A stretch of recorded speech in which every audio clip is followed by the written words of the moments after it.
Gracias por asistir a este debate que vamos a organizar en torno a cómo afrontar desde el punto de vista del aprendizaje y la educación algunos de los retos y de los grandes problemas que tenemos planteados actualmente y que, la verdad, muchas veces pues, no sabemos bien cómo hincarles el diente.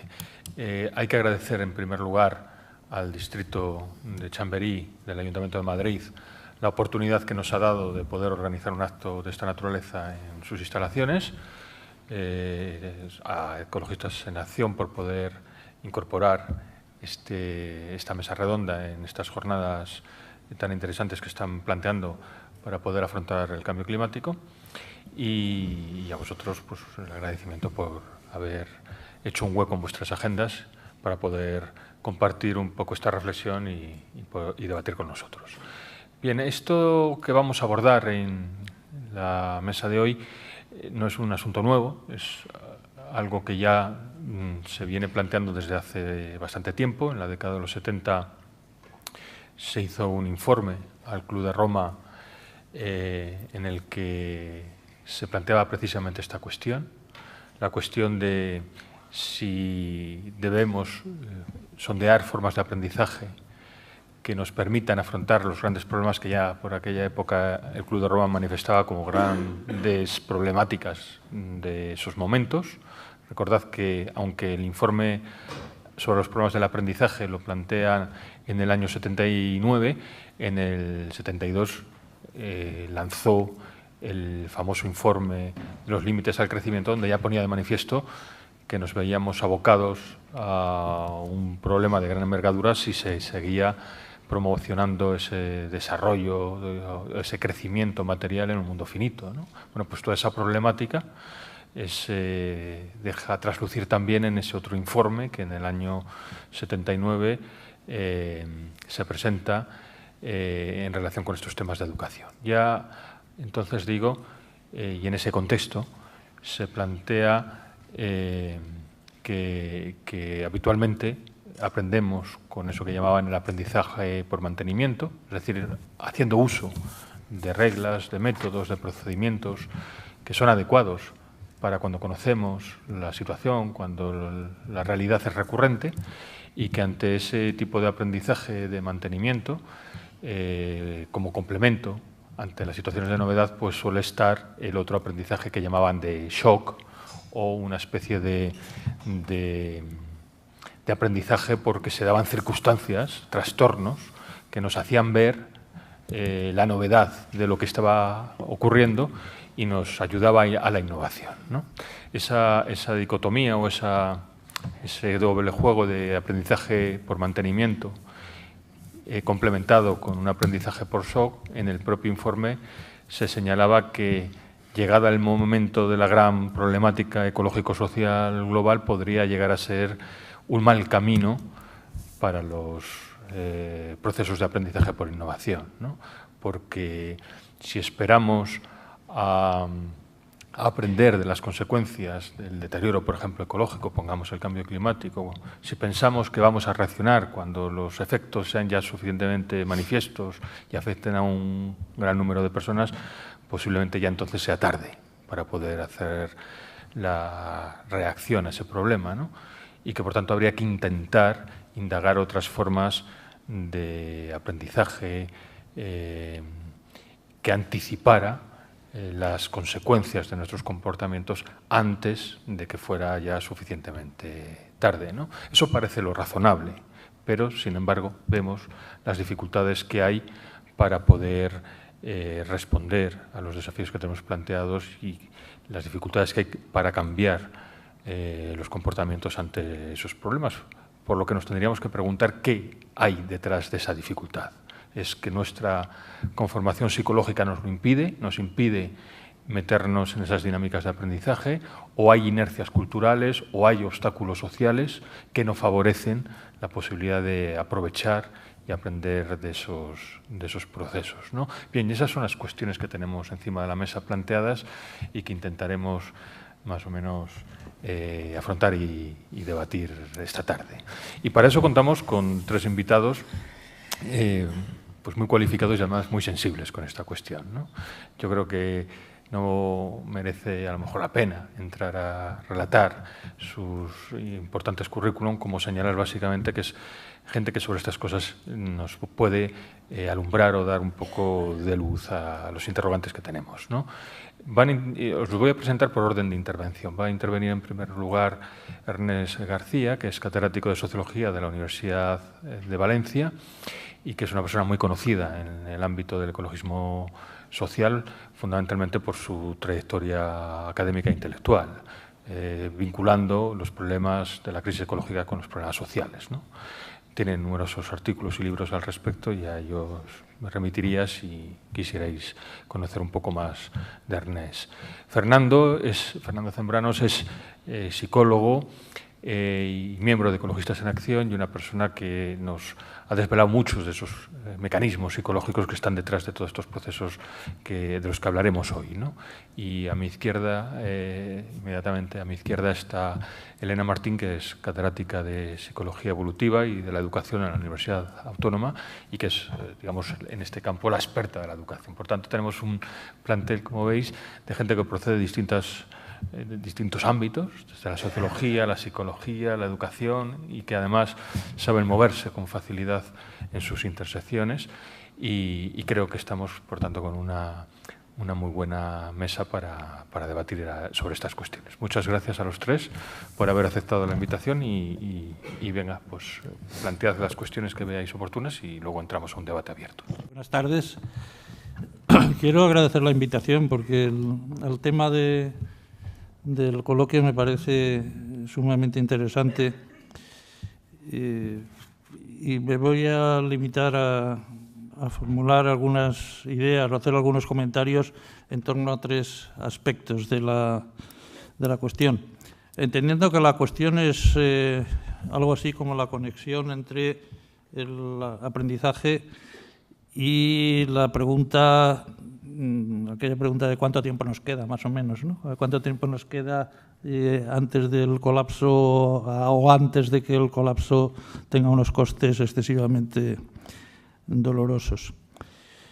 Los tres puntos son, en primer lugar, intentar dilucidar los conceptos de anticipación y shock y aprendizaje en los dos contextos.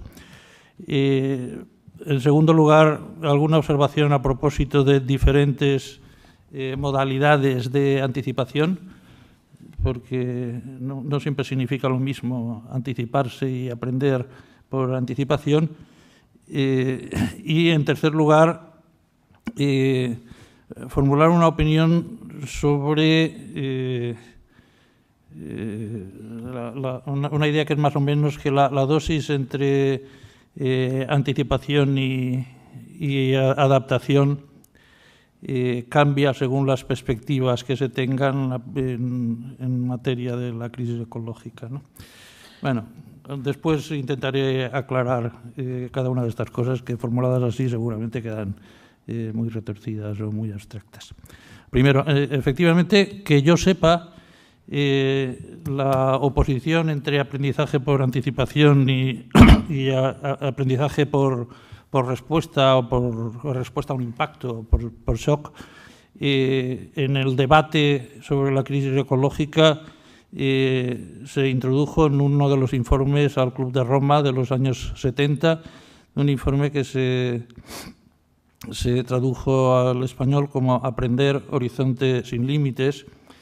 Y efectivamente, bueno, establecía la oposición, aprender por anticipación es de alguna manera ver venir un problema y sus posibles efectos o costes y adaptar las actuaciones o los comportamientos a fin de eludir los aspectos o los efectos más negativos de ese problema, o sea, anticiparse a las consecuencias. Mientras que el aprendizaje por shock es cuando el problema te golpea, entonces reaccionas de alguna manera en función de, intentas adaptarte a ese impacto y funcionar lo mejor posible en ese contexto.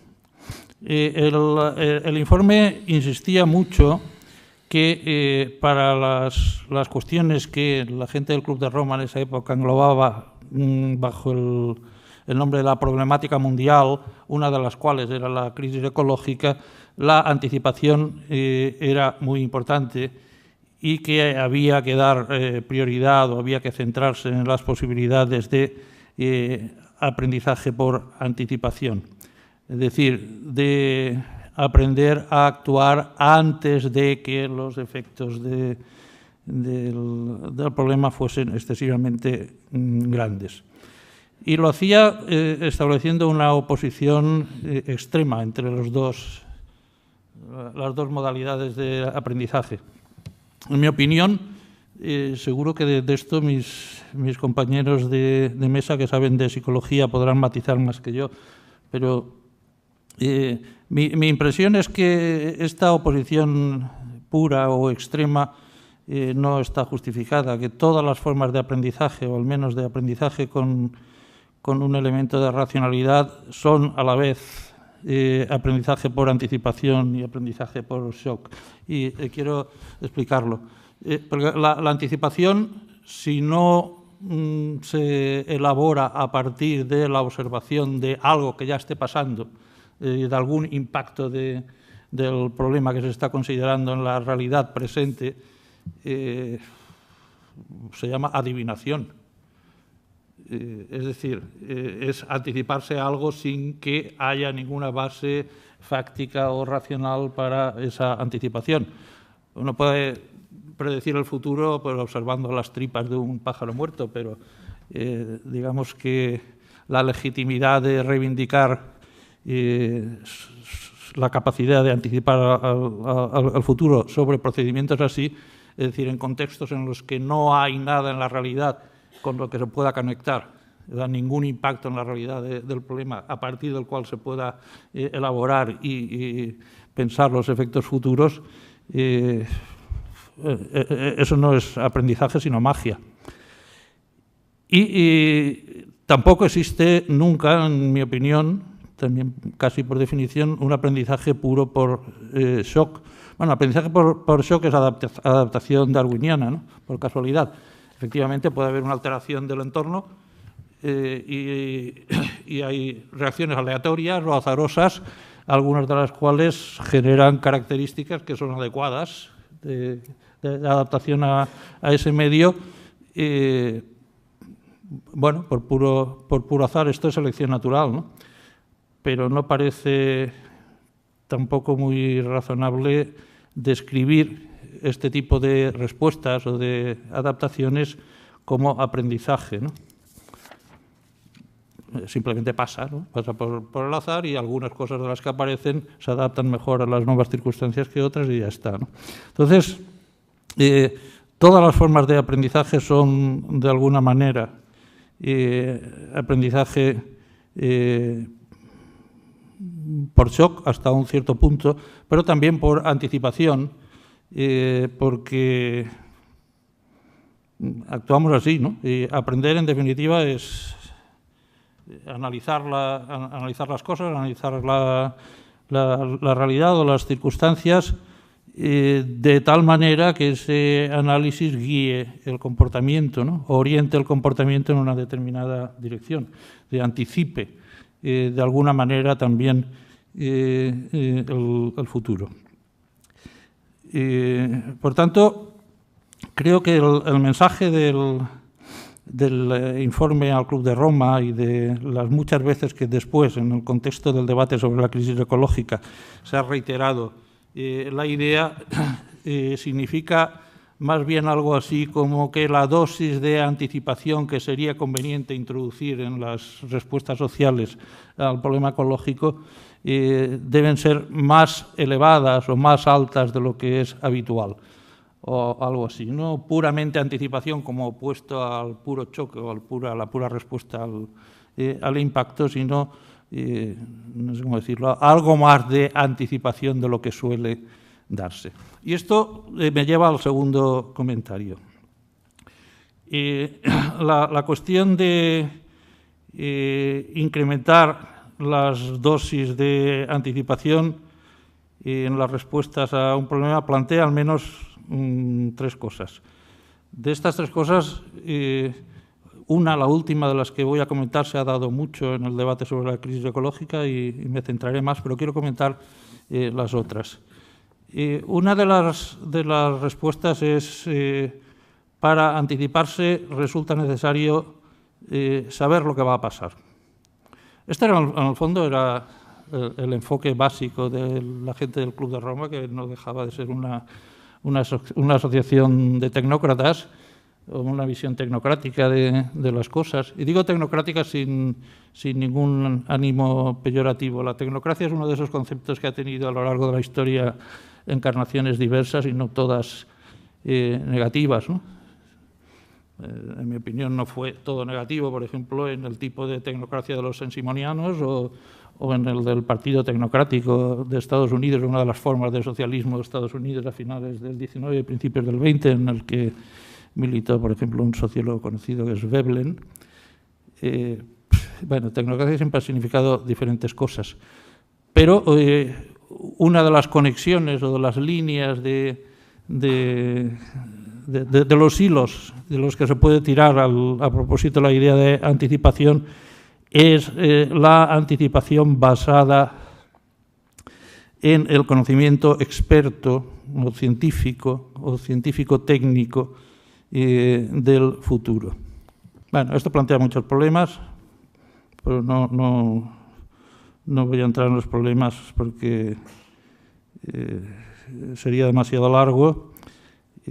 Solo quiero señalar, cuando hablamos de anticipación, tenemos, entre otras cosas, que tratar de aclarar qué tipo de anticipación estamos barajando y en qué condiciones. Otro modelo que se ha invocado también muchas veces en el debate ecológico es el de Cassandra, ¿no? Bueno, Cassandra, que tenía la condena de alguna manera de anticipar lo que iba a ocurrir y la maldición de que nadie le creyera.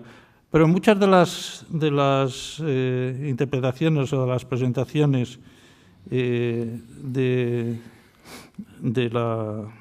la situación de Cassandra la presentan como una adivina, ¿no? Como una maga, es decir, más próximo al modelo de anticipación que señalaba al principio como anticipación no racional.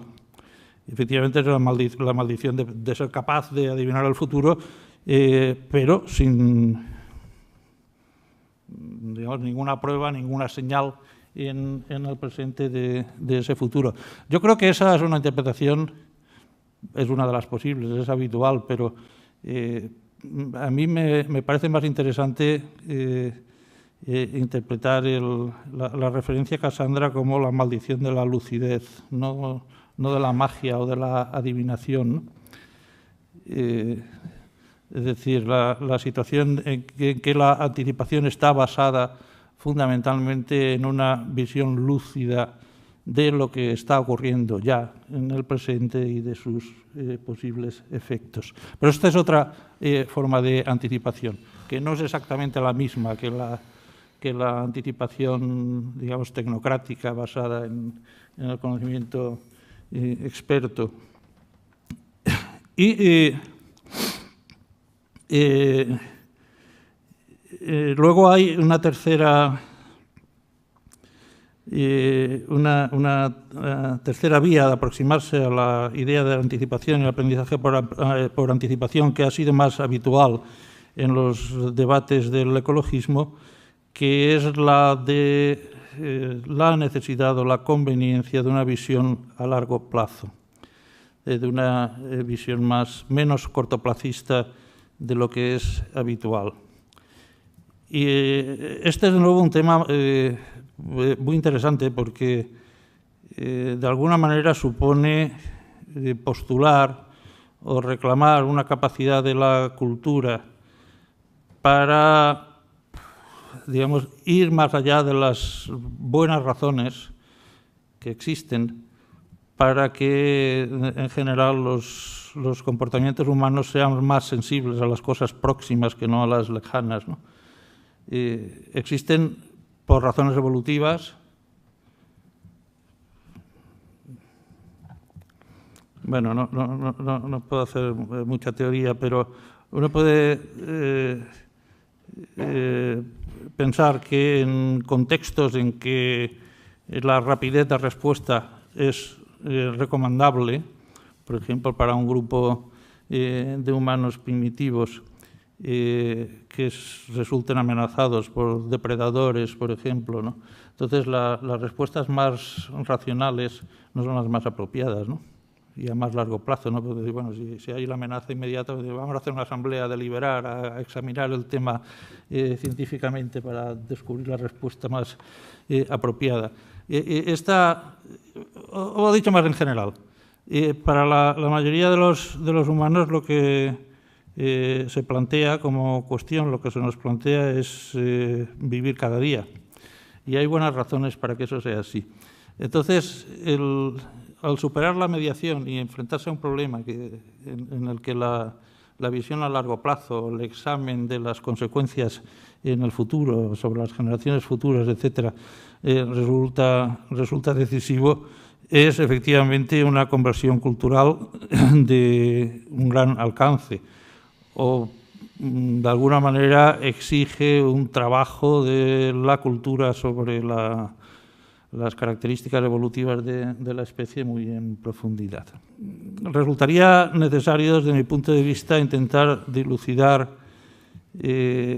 cuál de estas interpretaciones de anticipación y, por tanto, de aprendizaje por anticipación, o qué combinación de esas modalidades, porque seguramente todas ellas tienen una función y un sentido, ¿no? La anticipación basada en la ciencia, la anticipación basada en la lucidez, la anticipación basada en el trabajo de la cultura sobre la biología, si se quiere decir así, para poder tener una visión más a largo plazo. Cómo combinar todo esto de una manera adecuada es especialmente importante en el asunto de la crisis ecológica. Y paso al tercer comentario. Es evidente que toda la discusión sobre los problemas ambientales está de alguna manera impregnada de este tipo de discusiones, ¿no? Bueno, creo que ayer la jornada comenzaba con el debate sobre la reunión sobre el cambio climático en París, y los mismos conceptos del debate sobre el cambio climático reflejan de alguna manera esto, ¿no?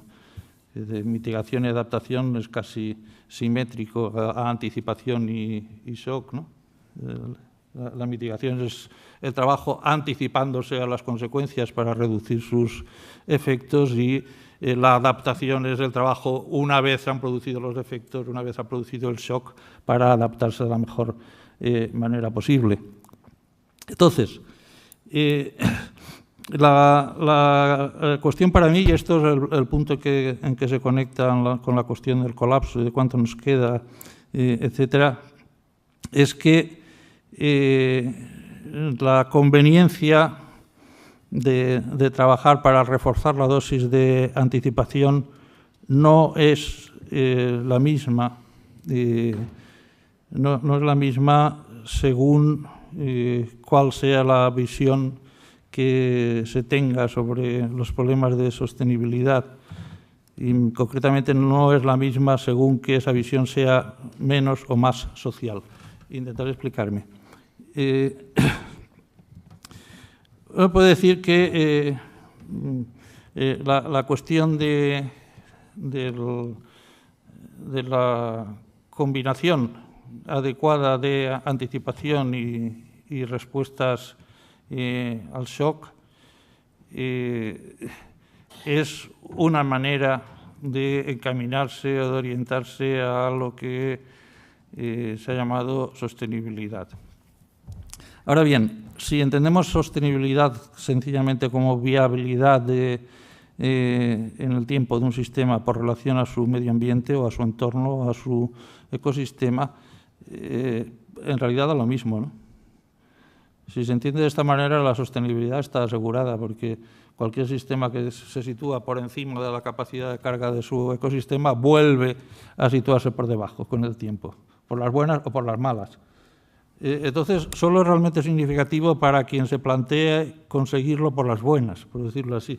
Para quien le da igual, el problema es la sostenibilidad, en el sentido de que el sistema social, la civilización industrial, o como quieran llamarlo, vuelva a ser sostenible, es decir, vuelva a situarse en los límites del planeta. Entonces lo único que habría que hacer sería esperar. Si te da igual cómo, ya se encargará la naturaleza de resolver el problema, ¿no?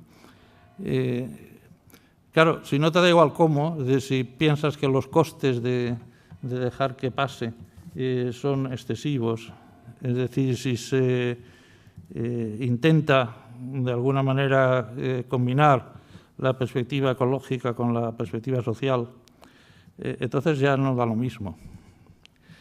Y este es el punto exactamente en que la anticipación se vuelve absolutamente necesaria. ¿Por qué? Pues efectivamente, sin anticipación, entonces se entra en una situación en la que es demasiado tarde. ¿Es demasiado tarde para volver a la sostenibilidad? No. Vuelvo a repetirlo, se vuelve por las buenas o por las malas. ¿Es demasiado tarde para que ese retorno a la sostenibilidad no sea inimaginablemente costoso y doloroso? Pues a lo mejor si se espera demasiado, entonces lo será. Hay una referencia, por dar alguna, una referencia conceptual, y es una que tiene mala fama entre los ecologistas de orientación social, pero en el fondo el mensaje es bastante claro. Son las dos metáforas famosas de Garrett Hardin, la tragedia de los bienes públicos de acceso libre y la ética del bote salvavidas. La metáfora de la tragedia de los bienes públicos no gestionados o no controlados es una teoría sobre la lógica que lleva al sobrepasamiento de los límites, a la situación de translimitación, de overshoot, y por tanto al colapso subsiguiente.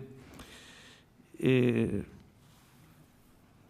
bueno, lo que hace es ilustrar, no sé si lo recuerdan, es bastante conocido, pero en fin, Hardin recogió una idea de un economista más o menos seguidor de Malthus en el siglo XIX, se llamaba Lloyd, que es en un prado que es utilizado por una serie de ganaderos, pero que es utilizado sin ninguna restricción, sin ninguna norma de control o de regulación.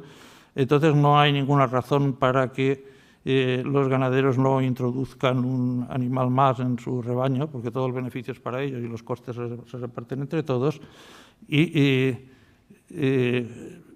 Como no hay ninguna razón, pues este resultado se produce hasta que la capacidad de la pradera para alimentar animales se ve superada, y entonces se produce la ruina para todo el mundo. Bueno, este es un mecanismo muy conocido que se suele entender mejor cuando se aplica a problemas poco dramáticos, y que se suele entender muy mal cuando se aplica a problemas más dramáticos. Por ejemplo, aplicado a los atascos, casi todo el mundo lo acepta y no ve demasiado problemas, ¿no? Es decir, un atasco es una situación, en el sentido de la vía pública utilizada sin restricciones, lleva a una situación en la que cada persona metida en el atasco mira a los demás que están parados, como él o como ella, y dice: estos imbéciles hubieran cogido el autobús, yo ya estaría en casa. Bueno, cuando se plantea en este nivel, digamos, poco dramático, se suele aceptar y entender bastante bien. Cuando se plantea un nivel más dramático, es decir, la utilización del planeta como recurso de acceso libre, por ejemplo, para introducir más seres humanos, para aumentar la población, entonces, a pesar de que lógicamente es lo mismo, la reacción inmediata, no, malthusianismo, horror, reacción, etcétera, etcétera. Bueno, desde mi punto de vista, Quiero decir en defensa de Harding que él, al menos al final, insistió en que lo que produce la tragedia es la ausencia de control, no la propiedad común. Y bueno, el problema es que ha de haber regulación. Si en condiciones de escasez ha de haber regulación y no hay una respuesta teórica general para decidir qué forma de regulación es la más adecuada. Si es el mercado, si es el Estado, si es la comunidad, es decir, si es una gestión capitalista o socialista o comunal. Esta es una pregunta que no tiene una respuesta en general. Y de hecho cuando se acepta que es necesario introducir regulaciones en situaciones de este tipo, lo que suelen producirse son combinaciones de las tres cosas, ¿no? Por ejemplo, en el debate sobre el cambio climático y sobre la manera de controlar o limitar la concentración de gases de invernadero en la atmósfera, pues se introducen mecanismos de mercado, por ejemplo, mercados de emisiones, de privatización de algún tipo, se utilizan medidas socialistas, cuotas o topes que no deben ser traspasados y alguna autoridad que los controle, y soluciones comunales o comunitarias, ¿no? Compromisos más o menos voluntarios de la comunidad internacional con sistemas de presión mutua más o menos aceptados. En el fondo, lo que se plantea es una combinación de los tres sistemas de regulación, y la política del cambio climático, entonces, es una discusión sobre cómo dosificar estas diferentes medidas y de qué modalidades y qué dosis de cada una de ellas conducen a una política más adecuada.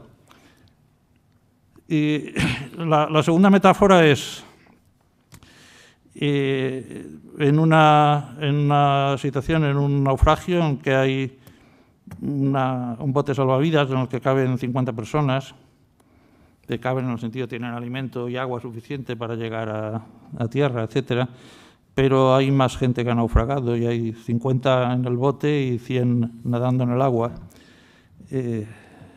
Entonces, ¿cómo actuar? Claro, lo que decía Harding es que si a una situación como esa se le aplica la lógica cristiana, todos somos hijos de Dios, todos somos hermanos, ¿no? La encíclica del Papa, no hay problemas de población, la tierra es suficiente para todos y siempre lo habrá.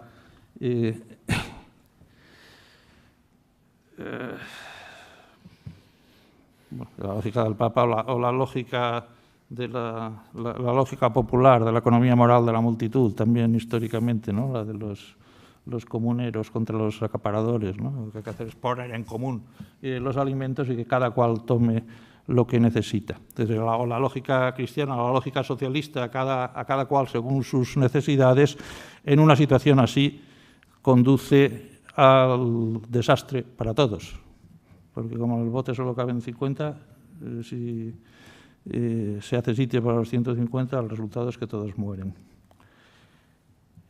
Harding lo formulaba en términos de justicia completa, catástrofe completa.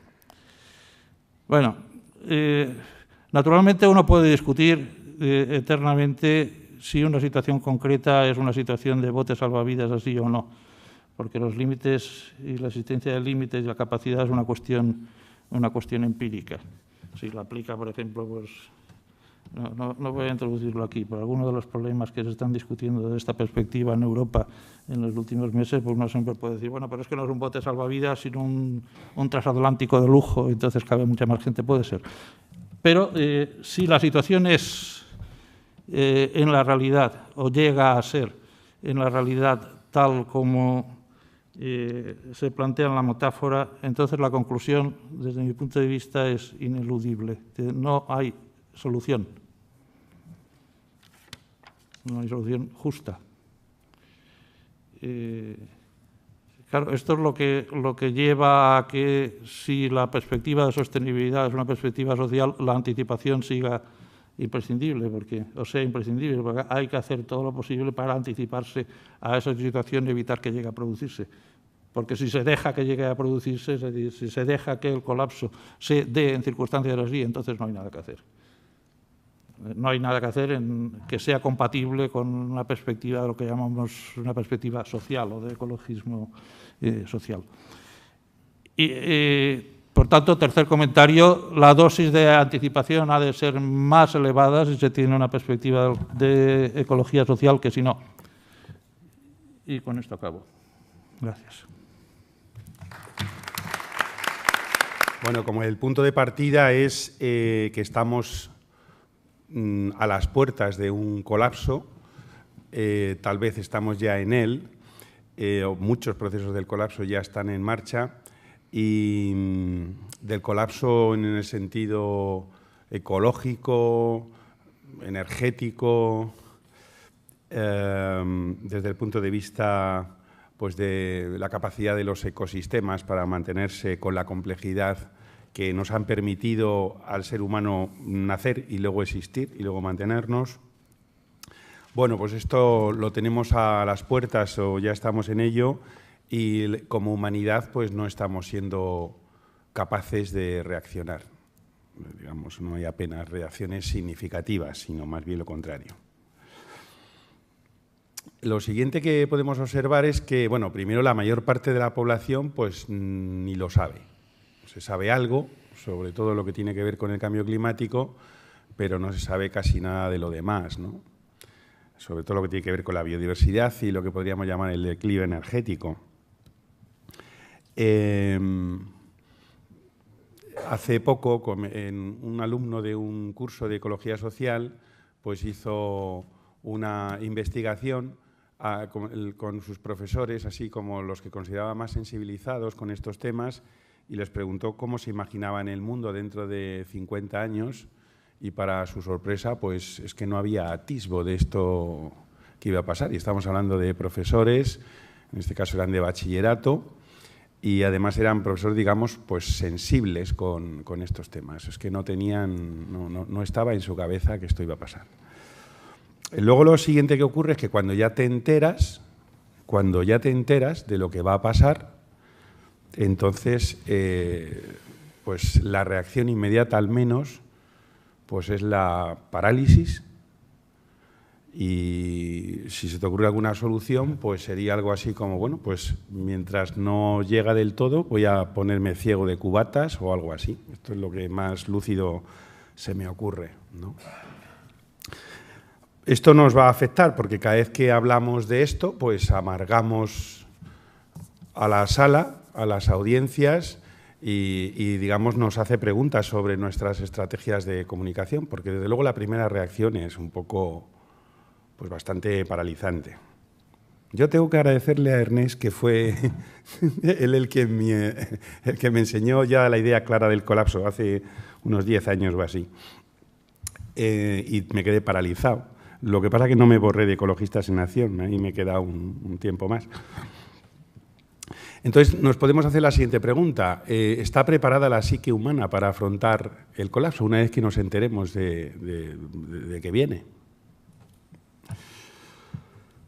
Ernest está comentando algunas cosas, pero sí que podríamos decir que una de las características de la especie humana es que viene con una cosa que se llama neocortes, que está conectado a nuestro sistema emocional. El neocortes es la parte exterior del cerebro donde se procesa, podríamos llamar así, el pensamiento complejo, y que nos ha permitido anticipar muchas cosas. Y gracias a nuestra capacidad de anticipación, pues hemos conseguido almacenar el grano para el invierno, o cambiar el campamento de sitio, o prevenir ciertos tipos de escasez, levantar murallas ante ciertas amenazas, y también nos ha permitido este neocortes más nuestro sistema empático pues cazar en grupo, ¿no? Y incluso en algún caso, para nosotros ya olvidado, pero como comenta Jerry Mander, nos ha permitido tomar decisiones teniendo en cuenta a las 7 próximas generaciones, como decían pues algunas tribus indias del norte de América, pues que decía, para que una decisión sea buena, tiene que ser buena para las próximas 7 generaciones. Claro, a nosotros esto no nos pasa porque tenemos ciclos mucho más cortos, no se nos ocurre pensar en términos de 7 generaciones, pero bueno, lo hemos hecho, o sea, digamos, esta posibilidad la tenemos. Por otra parte, digamos, algunas sociedades pudieron anticiparse a su propio colapso y unas sucumbieron y otras no. O sea que hay alguna posibilidad, es verdad, que más bien baja, pero sí, algunas sí se salvaron, fueron capaces de reaccionar a tiempo. Contamos a favor con que la propia naturaleza del colapso no es clara. Digamos que cuando damos la información, y hablo por mi propia reacción, cuando me enteré de esto, nuestra representación del colapso es como si fuera una ola tsunami, ¿no? Es que una ola que viene así, toda de frente, que viene a toda velocidad y que te va a comer, te va a aplastar y te va a destruir y ya está. Entonces ahí sí que tiene sentido pues una reacción o de parálisis o algo así, porque es que no hay mucho que hacer.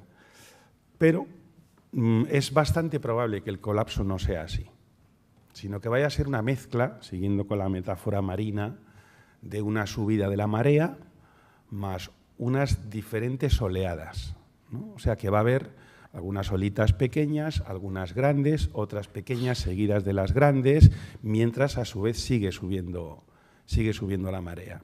En este sentido, representarnos un colapso como en 3 dimensiones es importante, porque es una visión más dinámica, porque la visión de la ola es realmente paralizante y no nos anima a hacer nada. Mientras que es más probable que sea de la otra manera, ¿no? Que sea pues, procesos, unos muy gordos, muy catastróficos, pero seguido de otros pequeños, con algunos tiempo para hacer algo, en otros casos no. O sea, es algo más complejo. Y a su vez, pues la gente que más sabe de cómo va a venir esto, pues afirma que hay una parte, sobre todo de fenómenos de retroalimentación del colapso, que son bastante impredecibles y que no sabemos si van a ser procesos lentos o muy cortos, y de qué magnitud y cómo van a ser las interacciones entre los diferentes factores y todo esto. Bueno, entonces, visto el colapso así como en 3 dimensiones, entonces sí que nos vamos a hacer una pregunta que te quita la idea de la parálisis, que es, no da igual cómo reaccionemos. Esto también lo ha apuntado Ernest. El colapso podrá ser más rápido o un poco más lento en función de lo que hagamos. Y podrá ser extremadamente violento o algo menos violento, también en función de lo que hagamos. Y el colapso va, en esta readaptación digamos, del sistema en el que está inserto la humanidad en relación con su entorno, pues va a tener el nuevo sistema más capacidad de carga, es decir, más capacidad de mantener a la población o menos. Aquí los números pues bailan mucho según quien pronostica, pero digamos, si vamos a llegar a ser 9.000 o tal vez 10.000 millones de habitantes, pues las dudas pueden estar, una vez con muy poco escaso combustible fósil y todo esto, pues las dudas están entre, hay quien habla de 1.500 millones, pueden sobrevivir, 2.000, y hay quien habla de 4.000 y tal, pero dependiendo de cómo lo repartamos y de qué es lo que hagamos, pues no va a dar igual. Sinceramente, 2.000 millones más de personas o menos no da exactamente igual. Por lo tanto, incluso dando por hecho el colapso y la capacidad de aplastarnos emocionalmente, por lo menos en un inicio, no da igual cómo nos preparemos. Incluso podríamos decir que hasta las pequeñas cosas también van a tener interés, porque no da igual. Una respuesta adecuada del colapso, ante el colapso, requeriría varias cosas. Bueno, tiene muchos requisitos, yo voy a decir solo 4. Una sería una información adecuada. Una segunda sería un sistema económico con capacidad de detectarlo, o sea, de registrar adecuadamente lo que pasa, es exactamente lo contrario de lo que tenemos ahora. Unas medidas fuertes, ¿no?, con apoyo de las sociedades y además coordinadas. Y por último,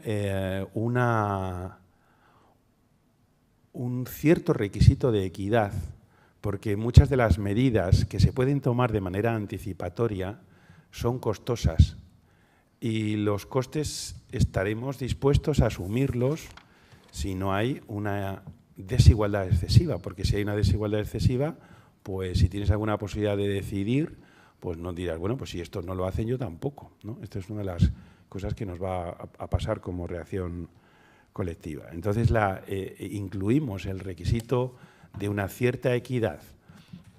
Pongamos como ejemplo lo que acaba de pasar, las medidas anticontaminación, sorprendentemente, estas que se han tomado ahora mismo en Madrid, no han causado una reacción muy en contra, porque se ve lo que ocurre y porque las medidas, en principio, a diferencia de casi todas las que propone el mercado, son medidas basadas en una cierta equidad, como que todo el mundo tiene que hacerle esfuerzo. Y es más fácil hacer esfuerzos cuando todo el mundo lo hace que si solo te toca a ti, que es un poco la propuesta que tiene el mercado. Bien, estos serían los requisitos. Lo que ocurre realmente ahora es exactamente lo contrario, es que tenemos un sistema económico, tecnológico, un sistema de información y podríamos decir un sistema de organizarnos las sociedades que es, podríamos decir, que es suicida. O sea, que no solamente está anticipando el colapso, sino que nos está impulsando a más velocidad hacia él.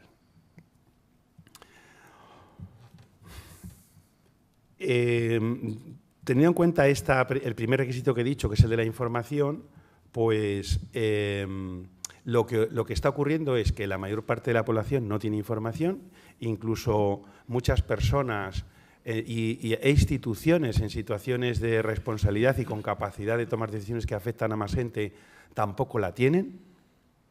Y además los sistemas de información que tenemos son contrarios, como podríamos decir lo que está pasando con la economía, ¿no? Que es que este ejemplo es conocido por mucha gente, ¿no? Si contaminas el agua, pues crece el Producto Interior Bruto, porque en vez de tener agua abundante de la que puedes beber del río y acercarte, pues al hacerla escasa y contaminarla, pues la tienes que vender en el supermercado y al venderla en el supermercado el sistema económico se pone pues, muy contento. Digamos que muchas de las cosas que son necesarias para la supervivencia les está pasando esto, que cuanto peor van, más crece el mercado. O sea que tenemos un sistema de retroalimentación exactamente opuesto al que necesitamos, ¿no? Si hay menos cohesión social, que es algo que necesitamos, el Producto Interior Bruto crece. Digamos, cuanto más despilfarro y más desorden, desorden en el sentido ecológico y social, más crece el Producto Interior Bruto. Luego tenemos unos indicadores que nos van a enseñar lo contrario de lo que necesitamos. Hay más factores que nos impiden tener una información real de lo que está pasando, que es que, por ejemplo, las grandes decisiones se toman desde las metrópolis y en las metrópolis no son muy sensibles por el momento a las señales del colapso, porque son todo cosas medio artificiales que ha creado el ser humano. Tú ves ahí las mesas, los cristales, los edificios y los coches abajo y la verdad es que eso no da muchas señales de colapso. O sea, digamos, nuestros propios artefactos, digamos que es el paisaje desde el que tomamos las decisiones importantes, más nuestros ordenadores con numeritos que pueden crecer indefinidamente, pues no nos permiten. Entonces, en este sentido, podríamos decir que la información pues, es muy escasa y justo con nuestros sistemas de información pues, van al revés de lo que necesitamos.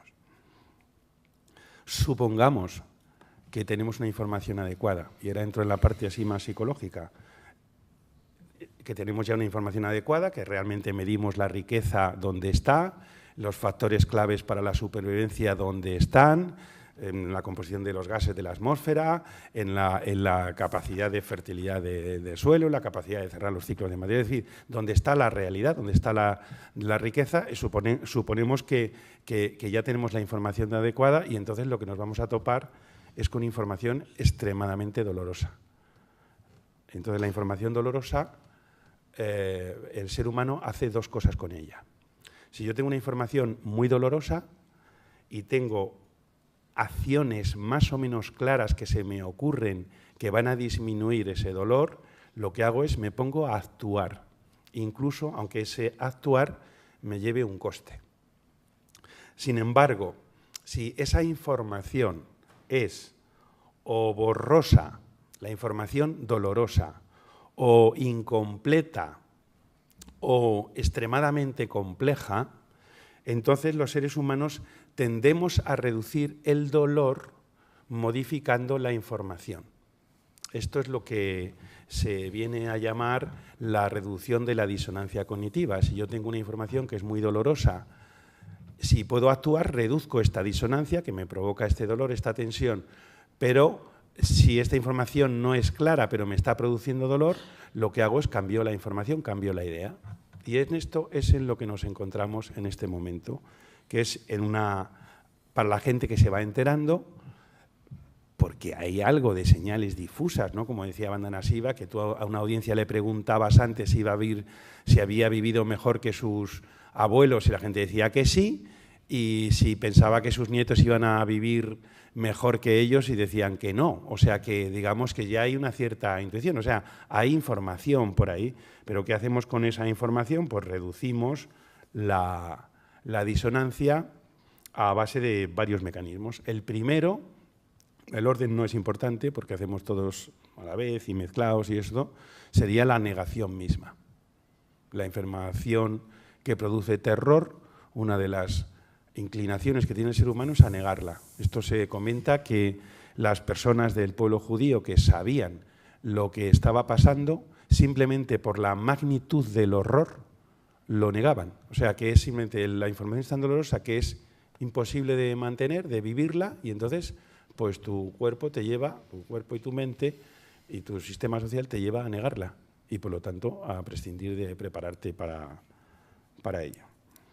Otras cosas que se suelen hacer, que lo hemos vivido desde los años 70, cuando aparecen todos estos informes, pues es el ataque al propio mensajero, ¿no? Que si sois exagerados, catastrofistas, amargados, amargadas, en fin, todas las variantes tal, que si algo escondéis, que si hay una parte de la industria que os favorece, bueno, todas las variantes.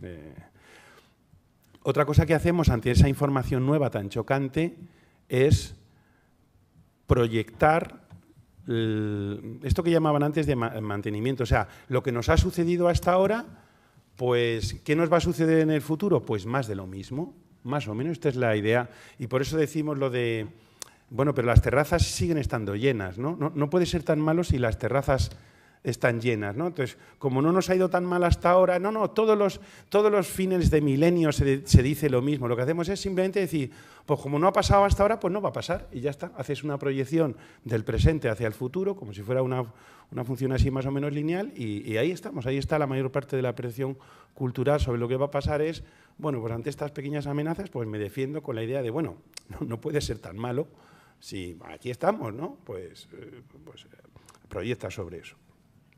Y otra manera de reducir la disonancia serían pues, las creencias mágicas o los cuentos que nos contamos, ¿no? El más interesante y más desarrollado por el pensamiento único y todo esto es la fe tecnológica, sería el cuento más interesante, aunque hay muchos más, ¿no? Pero la fe tecnológica que es algo así como, bueno, como no veo clara la solución de lo que me estás diciendo, pero algo se nos ocurrirá y ahí acaba toda la... Entonces, algo descubriremos, algo se nos ocurrirá. Esto es fe o cuento, simplemente. ¿Por qué mantienes esa creencia en la cabeza? Simplemente porque te disminuye el dolor y además no tienes claro lo que hacer. No tienes una cosa demasiado concreta o las consecuencias de lo que va a pasar son demasiado grandes para lo poco que puedes hacer. Entonces dices, bueno, pues algo pasará, algo se nos ocurrirá.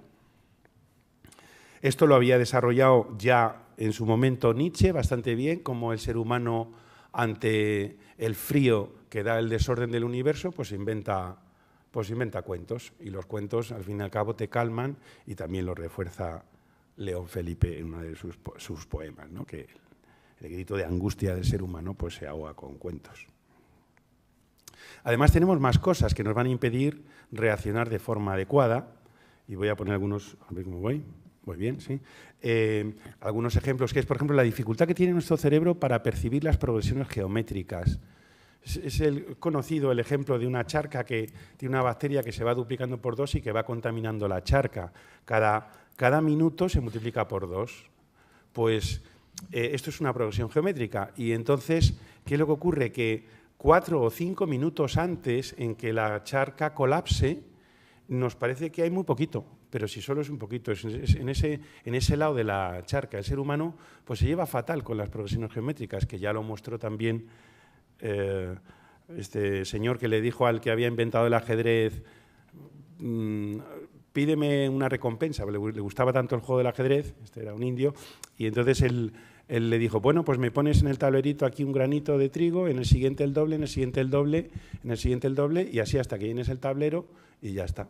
Y entonces el señor este le dijo, pues hombre, claro que te lo concedo, imaginó, será un saco de trigo, más o menos, en total, ¿no? O sea, por mucho que se duplique, a ver, 2, 4, 8, 16, 32, 64, miles, 2.000, 4.000, 4.000 granitos. Pues eran 18 trillones de granitos y no había trigo en toda la India para pagarle a este señor. Esto es un problema que tenemos. Tenemos más problemas con nuestra psique, que sería, por ejemplo, la dificultad que tenemos a percibir ciertos cambios lentos, como le pasaba a la rana. Esta rana que tú en un caldero, digamos, vas calentando la temperatura, si la rana ve que está muy caliente, saltaría, pero si la rana está dentro y, digamos, no tiene sensibilidad a pequeños incrementos de temperatura, llega un momento que la rana se quema sin haber podido reaccionar porque ninguno de los nuevos grados le ha permitido, digamos, captarlo. Esto como sociedad y como psique humana nos va a pasar también, que ciertos procesos del colapso que se están gestando, que están a la vista, pero que son incrementos difíciles de percibir porque son aparentemente pequeños, por lo menos en sus inicios, pues no nos llevan a reaccionar. Y luego tenemos otro problema, que es nuestro propio sistema emocional, que también aludía antes Ernest. El sistema emocional, en general, salvo excepciones, sobre todo para las emociones negativas, es un sistema que digamos que está pensado para el corto plazo, para la reacción rápida, ¿no? Y sin embargo, algunas de las cosas de la anticipación no son tan rápidas, no se pueden sostener con nuestra reacción emocional. Tenemos que hacer una conexión adecuada con el neocórtex más nuestro sistema emocional. Pero nuestro sistema emocional, vamos a decir así intuitivo, así a bote pronto, nos va a hacer reaccionar tal vez cuando sea un poco tarde. Hay otros problemas que también han aludido, que serían las dificultades del comportamiento colectivo, que es, yo tengo que asumir un coste, pero si no lo asume el de al lado, yo puedo restringir aquí el combustible, pero si China no lo hace, pues lo que hacemos al gastar aquí menos es abaratar allí. Por lo tanto, el resultado siempre es el mismo. Al final, entonces, por eso necesitamos coordinarnos y tener una cierta idea global del guía. Y también tenemos otras posibilidades que cuenta de alguna manera bien Cela en la novela de la colmena, de responder ante este tipo de situaciones pues con la rapiña, la sumisión, la obediencia ciega. Aquí podríamos mencionar la posibilidad de fascismo, etcétera. Digamos que hay otras reacciones, o como dice Naomi Klein con la doctrina del shock, pues lo que hacemos es aprovechar el shock precisamente para darle una vuelta de tuerca más a esto y todavía desplazar a más gente de las posibilidades de sobrevivir. Bueno, hasta aquí las malas noticias. Vamos a hablar de las buenas, pero como tengo que acabar, no vamos a acabar así de amargados, de amargadas. ¿Tenemos algunas cosas a favor? Sí. Por ejemplo, el ser humano, a la vez de su sistema, por ejemplo, de pasar angustia, tiene un sistema emocional que nos ha permitido organizar la supervivencia, que es la empatía. Una de nuestras reacciones es la empatía y la capacidad, de alguna manera, por mucho que se empeñe el mercado, de que nos importe y nos haga vibrar lo que le pasa a otras personas. Esto lo tenemos como un potencial.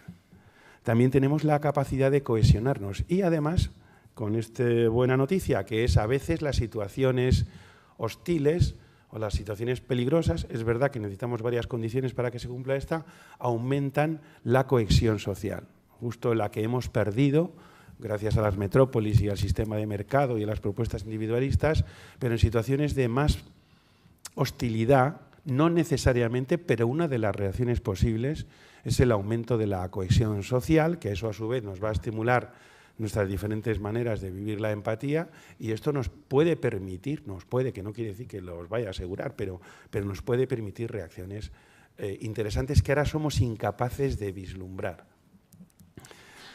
Sabemos también que el ser humano en condiciones extremas es capaz de lo peor. Sí, ¿no? Ahí tenemos el fascismo amenazando, pero también es capaz de lo mejor.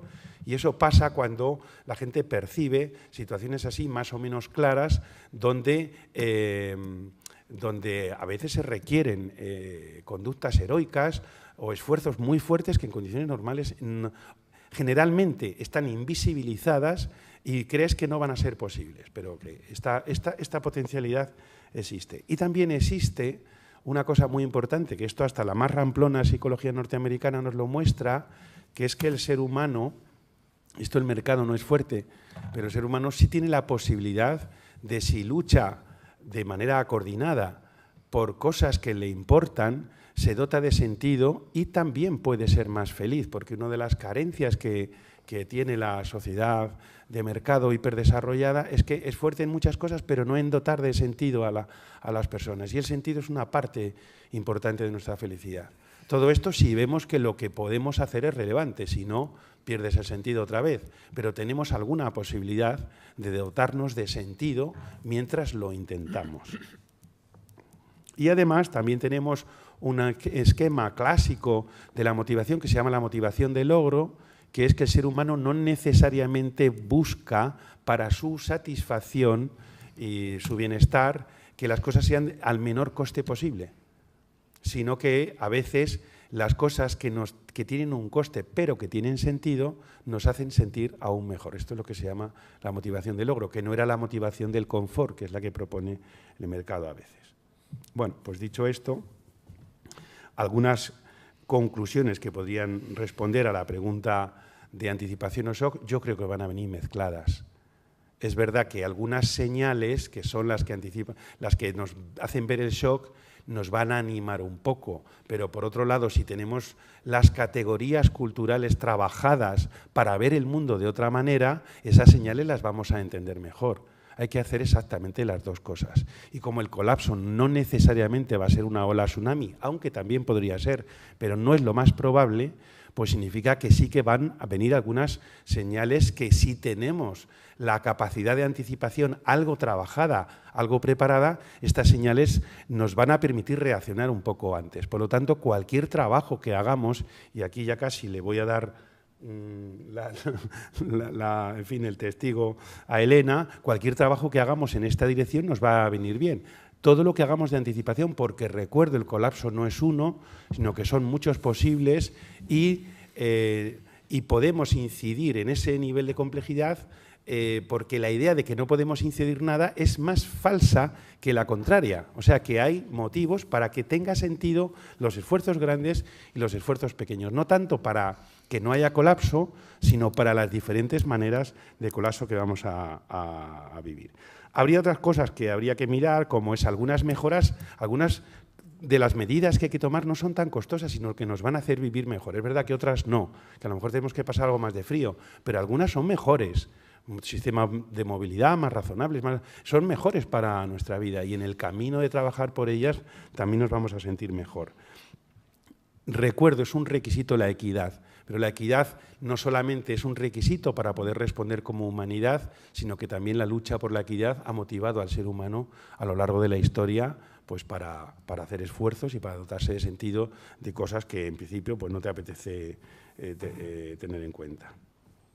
Y por último, aunque dudo que sea un poco cuento, pero este es el mío, el cuento ecológico, es nos podemos animar también, una pequeña parte, por el optimismo de la propia naturaleza. Yo voy a contar una cosa que pasaba delante de donde yo trabajaba, que era en Sall de Baranda, que había un bulevar donde hay muchos olmos. Y en primavera los olmos, digamos, daban multitud de sámaras, de semillitas, y yo decía, es que es increíble qué optimismo tienen estos olmos, con la posibilidad de caer sobre tierra fértil es tan baja, ¿no? Porque lo normal es que caigan sobre asfalto, pero ahí seguían los olmos, dale que dale. Y gracias a eso, pues la vida primero nació, segundo se extendió, creó ecosistemas complejos. Casi todas las cosas que han ocurrido, la verdad es que han sido de baja probabilidad de éxito, pero se han ido encadenando algunas de ellas. Por lo tanto, un poco apoyados en la incertidumbre, en la complejidad, que no lo sabemos todo, en que el colapso es de varias dimensiones y permite varios procesos, hace que cualquier cosa que hagamos, mejor si son estructurales, mejor si son colectivas, pues será una manera más adecuada de anticiparse. Pues muchas gracias. Pues no sé muy bien, porque yo me he pasado todo este rato reestructurando todo lo que iba a decir a partir de lo que ellos han dicho, porque con la pregunta que se planteaba, y aunque le pregunté a Santiago, no tenía muy claro qué se esperaba que pudiera yo aportar aquí. Yo la pregunta que me he hecho es ¿cuál es el papel de la escuela? O sea, ¿qué se deduce de lo que se acaba de decir para el papel de la escuela? Y, por tanto, la pregunta quizá inicial más precisa de si el aprendizaje debe ser por anticipación o por shock es una pregunta que hasta donde yo he entendido este debate, que el problema puede ser que no lo haya entendido bien, para la escuela no tiene mucho sentido. En la escuela se aprende de una manera que tiene elementos racionales, pero se aprende a través de lo que llamaríamos ahora más bien una estructura, un modelo experiencial. Hace falta que lo que está pasándote en la vida se traiga a la escuela, pero la función de la escuela es epistémica, la función de la escuela es ayudarnos a que nosotros podamos explicarnos el mundo. Eso no lo hacen otros contextos educativos. La escuela está para entender el mundo, que es algo muy difícil. Y al entenderlo, intentar además actuar en consecuencia. Pero no está para enseñar a la gente a actuar, tal como yo la entiendo. Lo específico de la escuela es la función epistémica. Pero que sea esa la función no quiere decir que eso se pueda hacer desde una entrada exclusivamente racionalista, sino que tú le das sentido a la experiencia, partes de la experiencia, trasciendes la experiencia, categorizas, entiendes, comprendes, eso siempre teñido de emoción y además esa comprensión debe manifestarse en la acción y siempre teñido de emoción. Entonces me parece que esta pregunta es una pregunta que tiene mucho sentido en sus exposiciones. Yo, para la escuela, es que no entiendo la pregunta, ¿no?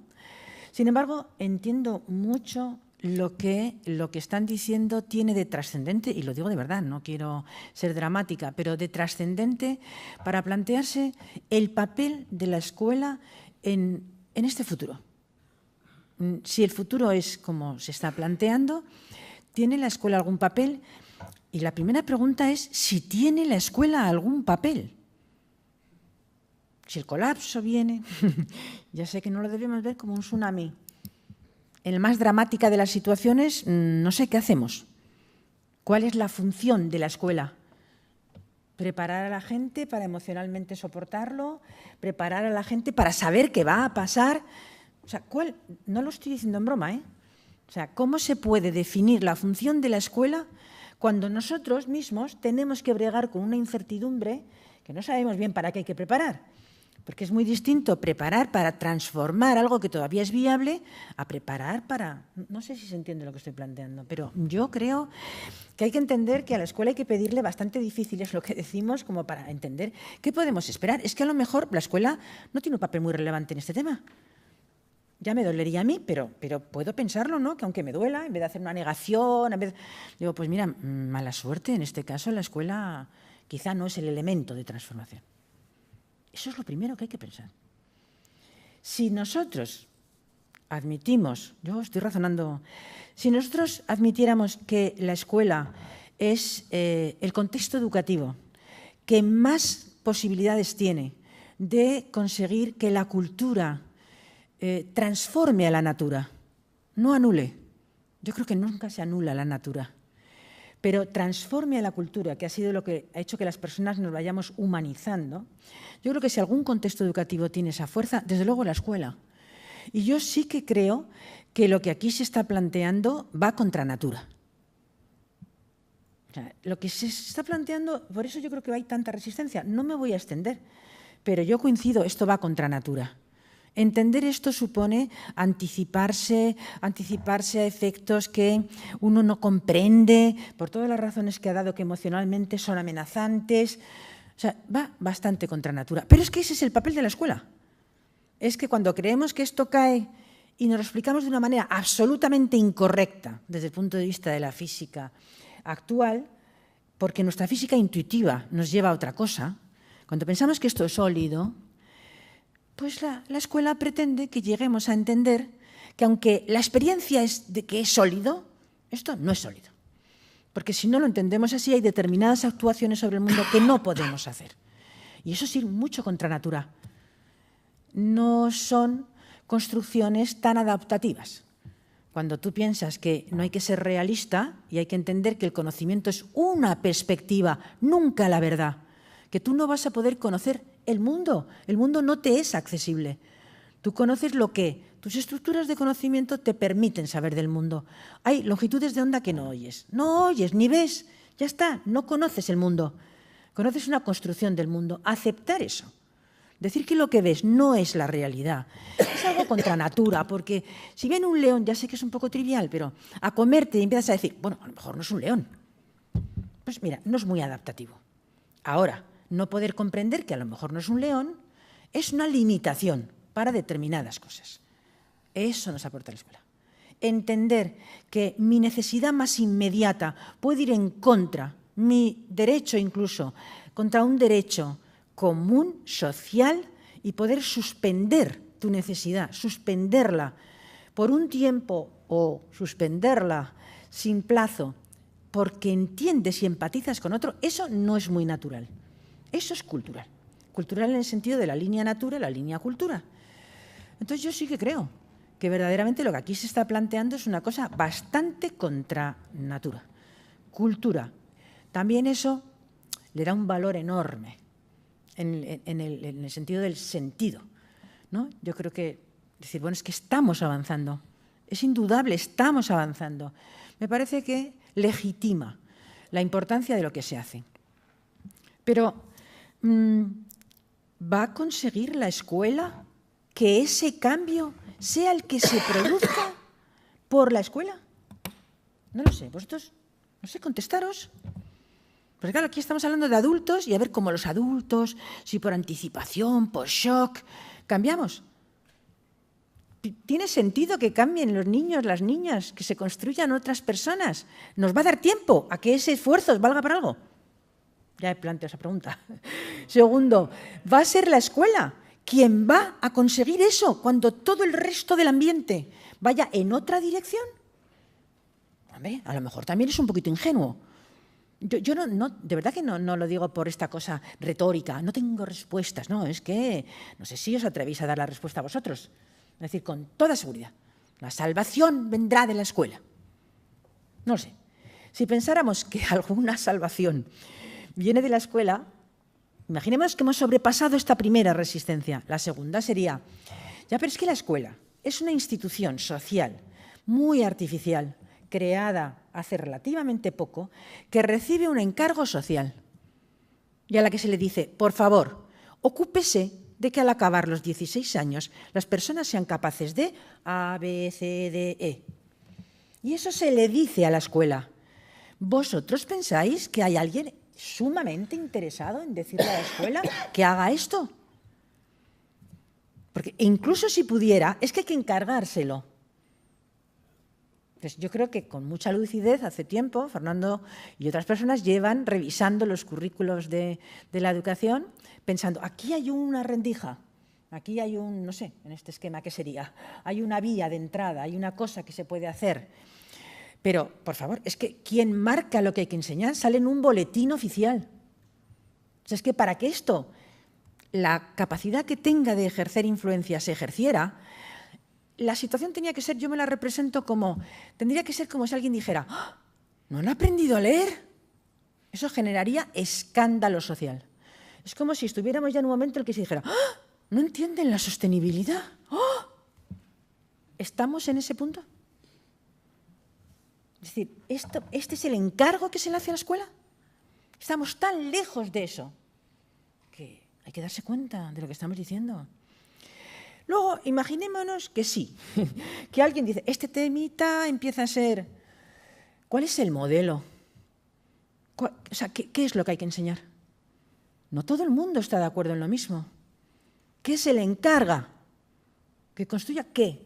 Gente que piense qué, gente que haga qué. Yo no sé, hasta donde yo sé, tampoco todo el mundo comparte exactamente todo. Y sin embargo, yo creo que esto es un cambio y esto Fernando lo explica muy bien, por lo menos yo lo he entendido muy bien escuchándola a él, de paradigma. O sea, esto no es un poquito de, no, vamos a enseñar a los niños a reciclar, a que vayan en bici, si es posible, mejor que vayan en tal. No, es que no es esto. O sea, es que si queremos lo que yo entiendo que se dice aquí, esto reorganiza el sentido general del currículo. Y hay que hacerlo así. Hay que repensar el currículo en un sentido de paradigma entero. No estamos hablando de que entre unos conteniditos por aquí, una sensibilidad por aquí, los comedores hagan huertos escolares. Es que no estamos hablando de esto. Estamos hablando de una cosa de comprensión de cuál es el objetivo fundamental. Y eso a mí me parece que es muy difícil. No he concluido que no deba hacerse. Estoy intentando ver cuáles son todas las dificultades que aparecen. Es un poco como... Hay una distancia enorme en la analogía que voy a hacer, pero a mí me ayuda a pensar, que es la idea del creacionismo, ¿no? Es como creacionismo, darwinismo, por intentar ver hasta qué punto estamos hablando de paradigmas. Y recuerdo que en varios estados de Estados Unidos se enseña el creacionismo. No sé si me explico. O sea, que tendríamos que ponernos de acuerdo todos, luego encargar a la escuela esto, que se entendiera que estamos... ¿Se entiende lo que estoy planteando? Es un poquito radical. Es decir, que vamos a suponer que todas estas cosas han pasado. Pues entonces sí, entonces entra la pregunta de cómo se enseña esto. Yo voy a dar 3 ideas sobre cómo se enseña esto, pero me parece que esto es lo de menos. Se enseña como todo lo que se quiere enseñar bien. Pero antes de cómo se enseña, para mí están estos supuestos, mucho más en la base de todo, que tendríamos que solucionar. ¿Cómo se enseña? Pues se enseña a través de un enfoque integral, transversal, dependiendo de a quién estuviéramos leyendo, dónde nos colocáramos, teóricamente lo llamaríamos de una manera o de otra. ¿Eso tiene consecuencias? Sí, tiene muchas consecuencias. Supone que todo el profesorado adopta esto. ¿Y esto cómo se consigue? ¿Cómo se consigue que todo el profesorado entienda esto, sepa enseñar esto, esté de acuerdo con esto? Pues sería una tarea enorme. Pero además, ¿lo aceptarían? ¿Tendrían que estar de acuerdo? O, igual que no se les pregunta sobre otras cosas del currículum, se diría, no, es que se hace así. Esto no es ninguna tontería. El cambio, la idea de pensar que es que vamos a ir convenciendo. Ay, mira, ¿te das cuenta que viene el colapso? Ay. En una escuela, no sé si os lo representáis. Se puede pensar de otra manera, pero esto es un problema. Que los docentes hagamos aquello en lo que no creemos. Pues no, yo no sé si lo haría. Muchas veces se tacharía de adoctrinamiento, de imposición. Un cambio de esta naturaleza es muy difícil de llevar a cabo.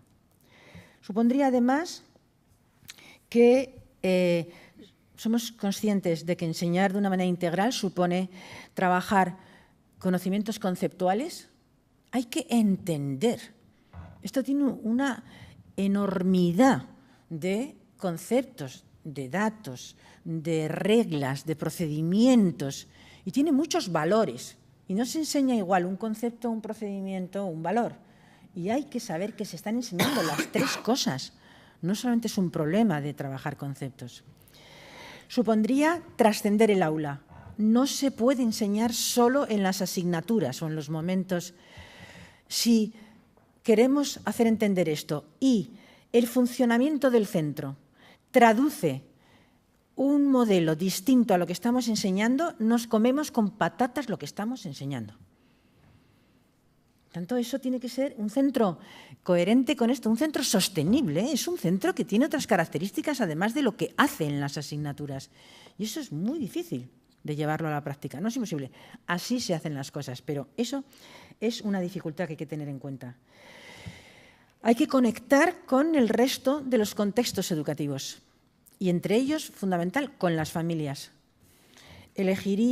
¿Conseguiríamos que las familias eligieran un centro precisamente porque esta fuera su seña de identidad? y dijeran, a este es a donde yo voy a llevar a mi hija. Con los esfuerzos que eso supone, hay un centro de la Fundación que está haciendo especial esfuerzo porque los comedores cambien, porque los niños y las niñas coman verdura. Bueno, no sé si os imagináis la bronca que está suponiendo.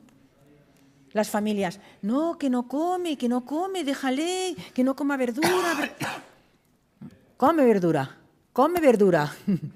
No tiene... Y las familias, pero por favor, de verdad, le voy a sacar del comedor. No puedes sacarle, porque aquí se come aquí. No, ¿me explico? Vamos a tener a todas las familias alegría, mi centro es ecológico.